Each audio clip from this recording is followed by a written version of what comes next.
So, to begin with tonight, I'd just like to ask everyone in the team whether they're going to stand down and who else they'd like to see stand down. Phil? I think as a disc jockey, it's taken as a given that I stood down some years ago from just, having a regular career. Because all my kids' mates, parents, they're doctors and lawyers and coppers and things like that. And, oh, what do you do?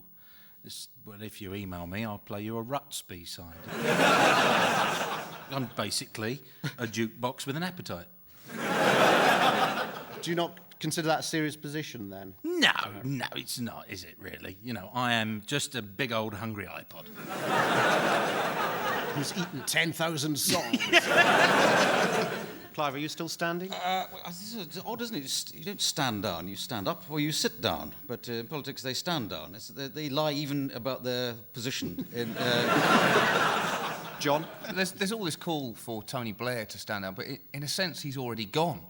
In that he wasn't on the front of the Labour Party manifesto, so thus he's become the first leader in history to despotically airbrush himself out of a photograph since Joseph Stalin airbrushed himself out of his school netball team.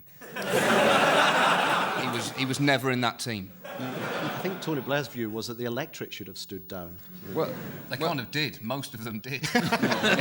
In not turning up to vote. It was the second lowest voter turnout since 1918, when, to be fair, people were a bit busy being dead.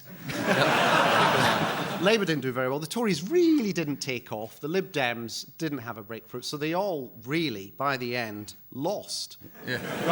It was an all-losers election. Rather like the end of Reservoir Dogs.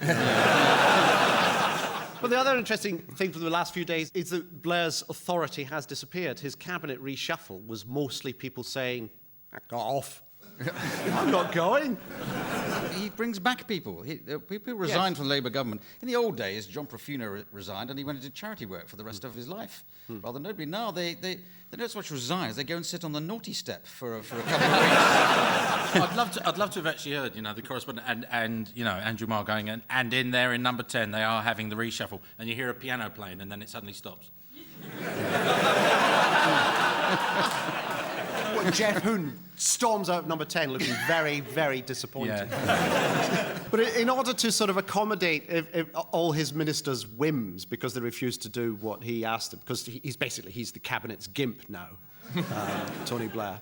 He's had to come up with all sorts of bizarre-sounding new departments and ministries Ministry of, was it Productivity and... Productivity, Energy and Industry. It sounds like a couple of chapters from A Pilgrim's Progress. It's not a... I mean, you can't really be not busy if you're working there. Oh, it's productivity, energy, industry. Go, do something. There's an ambassador to Narnia.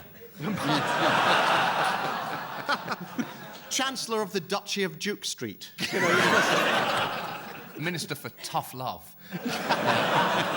Blunkett's in charge of pensions and illegitimate children.